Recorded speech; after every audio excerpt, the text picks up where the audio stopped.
Yan, start na tayo Yan. ng programa.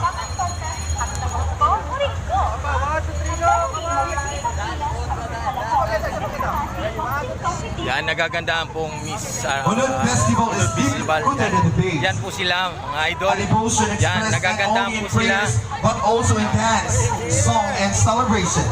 Every beat of the drum, every offering, and every Yan, serious yan, oh. testimony of Okay, thanksgiving yan. Hey, and boss. trust in God. Boss. Unod Festival, the Castellanos, the joy can be act Kay of idol, worship. idol, ma'am. And that's celebrating life, so celebrating the blessing that make life meaningful in the entire Sorsogon. Unod Festival is not just earthly celebration, this is a spiritual journey wrapped in colors, sounds, and smile.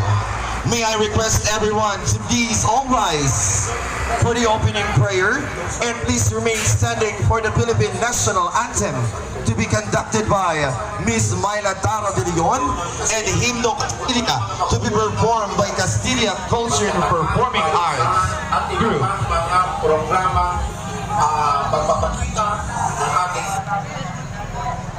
Shoutout nga pala sa tropa kong taga Palaya.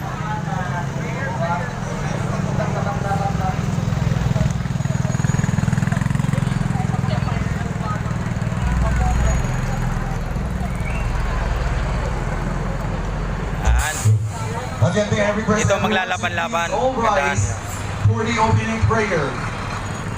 And please remain standing for the Philippine National Anthem to be conducted by Miss Myla Dara de Leon and the Himno Castilla to be performed by Castilla Culture and Performing Arts Group.